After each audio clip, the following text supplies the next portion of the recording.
A few months ago, I uploaded the Legend of F2F video to my YouTube channel, highlighting the lower rated player who would go for a wacky strategy, which I'll get to in a second. And I thought it was really cool. I had Wellen, a YouTuber who has almost 2 million YouTube subscribers, join on an Age of Empires 2 video. And for the people that saw it, most of the feedback was good. Well, in that video, it was some of me and some of my commentary as we found F2F and realized that this was a strategy that he did all the time. But also it was Wellen. And so I haven't really had a moment after the fact to really break it down and talk about what I think of the strategy now. So F2F is here in the blue, and he always goes with Turks, and he, much like Fatsob playing with classic balance from years ago, and not playing on Definitive Edition, he plays Turks, vanilla AOC, or Age of Conquerors, okay? So, and there's still a lot of people who play it. In fact, I'd like to hear your thoughts in the comments. Like maybe you can't play Definitive Edition because of your computer. Maybe you just prefer Classic. If you are someone out there who likes to watch or play Classic instead of Definitive Edition, I'd like to hear your thoughts now. But, you know, I'll read through that. You can see already that F2F has gone for 4 houses. If this was low elo Legends, I'd be saying, well, now he doesn't really have enough wood for other things. But it's what you see at lower levels of Age of Empires, and I'm beginning to appreciate this more and more. I swear, I'm not doing it because it's popular. I know that you guys might think that T90 does low elo Legends because people like it. But maybe it's because I've been playing at a higher level for so long, and because I've been casting high-level games for so long, I kind of forgot how Age of Empires was before build orders. So when I see games like this, I really, really enjoy it. Right now, this guy has 8 on food. The norm would be 6. He's going to continue to do it, and then the rest of the game is just so very F2F. His opponent, forgive me if I can't pronounce this properly. Is that a J? Jorgi? He's playing as the Huns in the red. And their ratings showed up at the top left.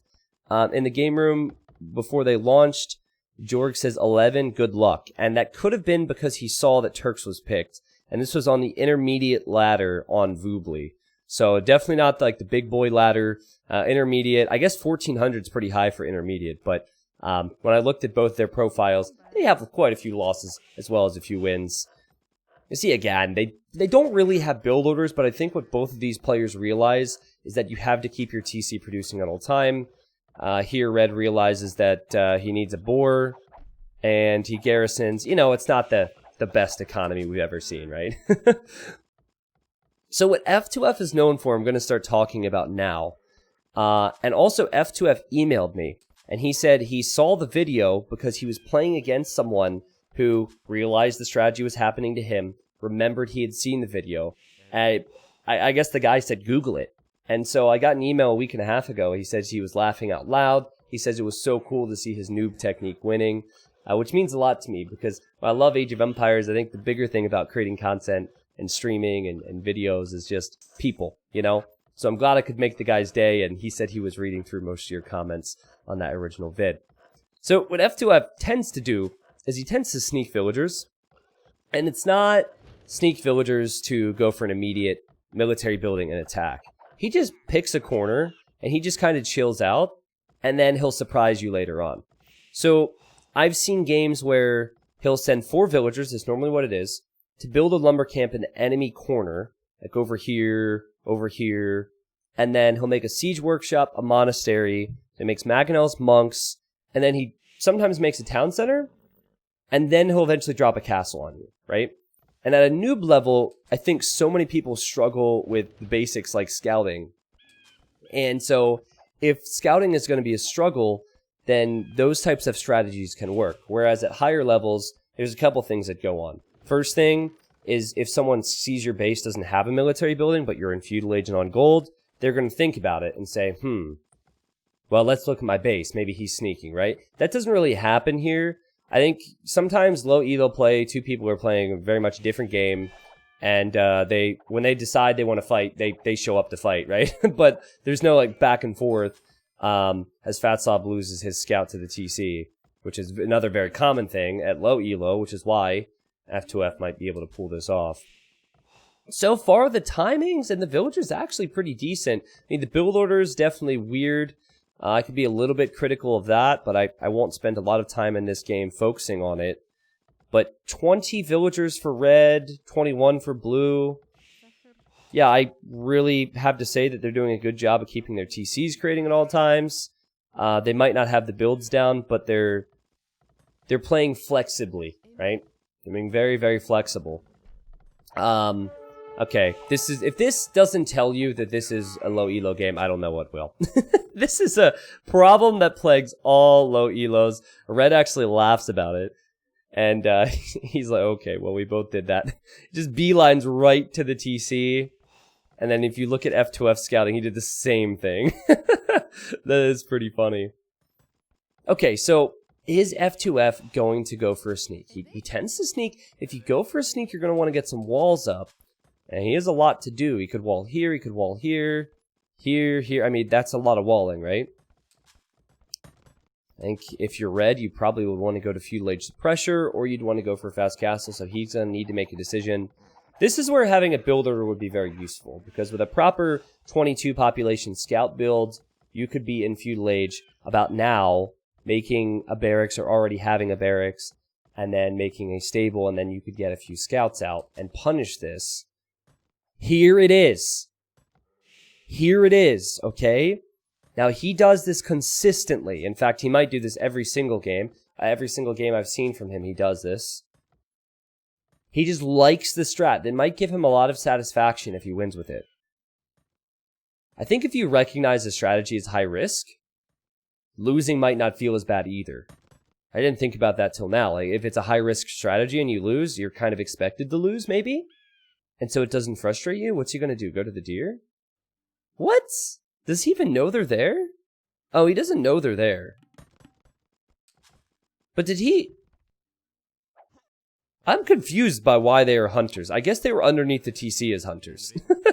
He just went directly to where the deer were. I think he tends to go to a corner and said, okay, whatever. That's funny. Well, anywho, again, back to my point. If he loses, he might realize that it's expected, but then when he wins, it gives him a big rush of adrenaline. Yeah, we did it. Haha. I can see that. Alright, well, he's gonna have to get some walls up. What's Red up to? Red? Really in no rush, actually. Red's about to be a Feudal Age. I guess then Red could build a stable. Red has more eco, but it's slightly more. And he has no scout, which is the most important thing. I think in the original Legend of F2F video, both the games there, the opponents had lost their scouts, or something like that. Not being able to scout it is huge. I'd actually like to see more games where people scout it, or at least scout the fact that he's walled, you know? Because if you scout the fact that he's walled, then you might have an idea that something might be forward. Or not. Who knows? Blue. Okay, some stone walls now for F2F. Lots of houses. I don't have small trees here. My apologies. But yeah, he's just going to full wall himself. This is actually a really good strategy. Full wall and sneak military buildings. If you can get this down, many people might just assume that you're hiding in there, and then they're going to get surprised. And they might also be very, very open at home. Because they don't see a need to wall themselves, right? Alright, what is Red up to here? Red is making scouts. Alright, so if you want to go for a scout build, it's probably too late. Maybe just going one scout, right? Do you need to commit to 2 stables right here? I'm not sure, Red. Maybe just make 1 and see what Blue's up to, and then if you see the walls, then you know not to make more. F2F is on the way to Castle Age, barely. He does not have a lot on food right now. Look at this economy. 2 on gold, 1 on stone. He doesn't have a single farm, guys. His eco has never been good. But it has gotten better from what I've seen. It's all about the sneakiness, and I guess using the deer was very helpful. Now Georgie's getting bloodlines. That's 150 food. There's 100 gold. That is to upgrade scouts that cannot get through walls. So, I see this a lot at low elo. I think players, they might not have faith in their ability to attack. So they feel like they need to get upgrades before they go into the fight. That way they make sure it really counts. That way it really does damage. And I can understand that argument. But if players could maybe shoot towards sending a unit forward just to see, that'd be very nice. Whether that's to know what you might need to make, how much you need to make, or if you need to stop production altogether. It's a lot of food put into scouts. But you notice that Red is a much more capable player in terms of eco balance and upgrades. He has horse collar, he has double bit axe, and he has a lot of farms. So he's actually going to have much better eco than Blue will. But here comes F2F. Shh. Now, obviously, if Red were to have military over here, Blue would be really far behind. Here he goes. Now, he saw Red's TC. He probably feels like this is a good area to go to. Now, he does not know where things are located, of course. Oh, and look at this. Look at this. He didn't know there was a hole there. He's sending 2 villas around this way. Oh, that's really risky. I think initially he might have just been checking to see what areas, what locations he could find. And man, he's going to get a little bit lucky here too. Now remember, he's in Castle Age. He's going to build a sneak TC right up against the edge of the map. At home, he doesn't have a single farm. He's at 25 villagers. He's 13 villagers behind. He doesn't have food income. He doesn't have eco. Like he said, this is a noob strategy. Now he's going to make a monastery as well, which he always tends to do. He's also going to make a gate there. Now what's funny about this is Red is knocking on the door. He's been knocking on the door, I guess knocking on the house. Just double checking. Still sees the houses there. And he'll see stone walls too, and he's going to feel pretty helpless about this. And he might even assume that Blue's booming back there. That's what I would assume. I would assume that with a fast castle and walls, that you have a second TC there. Now, what would I do? I would check, because I know F2F, and also you expect that from pro farmers. But, you know, he might not do that. He might just choose to attack the house and force a response from Blue, which is not a bad move. Guys, Blue still not creating more villagers. He's still at 25 villagers. He's going to need to get some farms because now he's out of berries. Okay, there's a few more vills. Forward, creating another vill as well. Making a monk. Now, he got the relics last night. Yeah! He wants to get the relics. Okay, there he goes. Saving up that stone. Now, this is Red's point of view. And Red is... He's actually playing this really well. I know that there's some obvious flaws and it's easy for us to know. But... his 40 vills, he got all of his eco-techs, he knows that Huns have cheap cav archers, and scouts into cav archers is pretty common with Huns. Now, he might be going a little bit overkill with the amount of ranges, but again, they're cheap. And this is actually classic balance too, so they're even cheaper back then. Cheaper on this balance than they are if you play on the updated version of DE or World Kingdoms on Voobly. So yeah, he thinks he's going to be fully walled, and the silly thing is, because Blue built a gate here, if he tries to click this villager out to check if there's a hole, the villager won't sense that there's a hole over here. So there's no reason for units to come over this way. And these patches here, that's a spectator thing. So the only way he's going to know that there's things on this side is if he sends a unit over, or if he tries to build a building here and realizes it won't let him. Then he will know that there's something there. But there's really no reason for him to build anything there right now. Blue just built stone walls behind his houses. And to his credit, is doing better with economy, but he's still 8 fills behind. And he's been on 2 town centers, so that's what I love about F2F, is that he does quite a few newbie things. Did you notice that? That monk ran forward, and I think F2F was just scouting with it. Okay, here he is. He's dropping a castle. Now, this is Red's point of view. Red can't see it! Red can't see it! Wait a second. Wait a second. What's that? What's that? There's 2 villagers building something? What? What's he up to right now? He's making some cav archers. 1 out of every single archer range. He either noticed... yeah, he noticed. He noticed, and now he's sending villagers. And F2F, he's not focusing on his economy, so he can get some conversions here. And he does get some conversions. It's like, oh, thank you very much. Thank you very much. Yeah, I joined my team as well, because we're about to have a castle. And now F2F, I mean, who needs economy when you can convert economy? That was amazing, Monk Micro.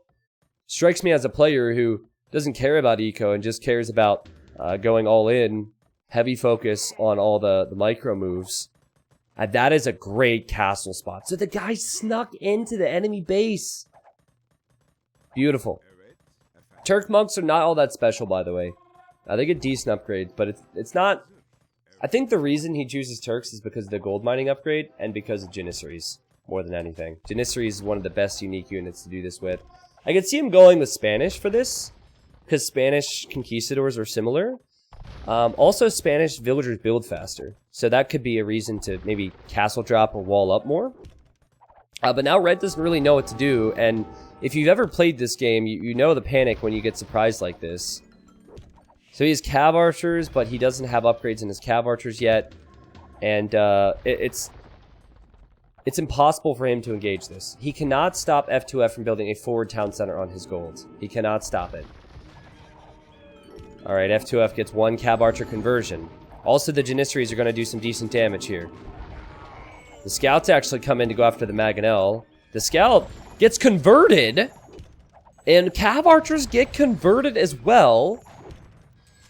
Red, in almost every other way, was a more capable player. He had a nice scout into archer build, but he's about to lose this town center, and this guy probably is shocked.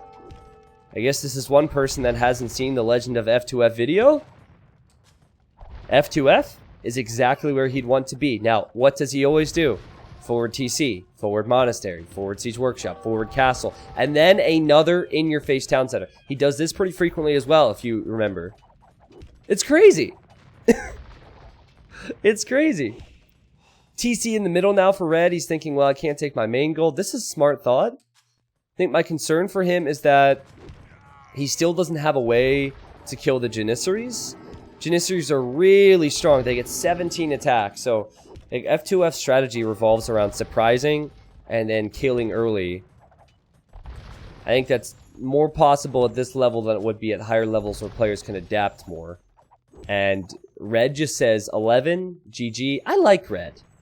I really like Red. He seems like a nice guy. At the start, he said 11 in the game room. He said 11 when the scouts went down. He said 11 here. He's a giggler. I like it. I think he's a happy guy. He might watch this recorded game and then maybe master the strategy himself with Huns. Who knows? But hopefully he learned some lessons from it. And yeah, F2F is still at work, guys. So I want to hear your thoughts on the strategy. I was really thankful that F2F wasn't upset that I told everyone his strategy. And how many people try something similar? Doesn't have to be Turks. I just want to know if people are going for sneaky bases. Because in my Discord right now, I do have a game submissions channel. Whether you're a low ELA legend out there who wants to submit their game, whether you played a great team game, whether you saw a pro game and happen to have the recorded game, there's actually an area within my Discord now, which I think you have to go to my... I'll see if I can get a Discord link in the YouTube description, but if I don't get that there, just go to my Twitch channel and click the Discord image below. But anywho, you can submit games, and I'd be interested to see if you guys would be able to try some sneaky strategies of your own. Because I personally like this. I admire expert play, and I really like competitive play, but these things just usually aren't possible or are pretty few and far between. So good news for you, if you want to see more of F2F, is within the week, I'm going to have another F2F game, and I think that's going to be titled one of the best noob games I've ever seen, something along those lines. Because as you can see here, F2F, up until the castle drop strategy, was pretty far behind with Eco, and he actually met his match with someone who was even better than Red with Eco, but the surprise still happened. So, I don't want to spoil anything right now. The title's not going to have F2F in it, but believe me when I say it is a great game. And it's not exaggerating, trust me. It is one of the best games I've ever seen at a low level. It's so back and forth, so much to talk about, so much to unpack. Anyways, that's it for me. I'm not going to recommend the Legend of F2F video, because the Legend of F2F video is already linked in the description. So I'm going to recommend another video if you guys want to continue binge watching tonight. I'm going to pull up the Chiefs. Here we go. We go to the achievements. Sorry, everything's super tiny here. Can't really help that. The 26 kills and 3 deaths is amazing. Economically, he had 2,000 less food. He had almost 3,000 less wood, but he had stone and gold, which Red would not have. Here you have that timeline and big spike of military from F2F, which took out Red's economy. Anyways, hope you all enjoyed. This was awesome. Leave your thoughts in the comments on everything I discussed. And I will see you on Twitch soon, or I'll see you on YouTube. Have a good one.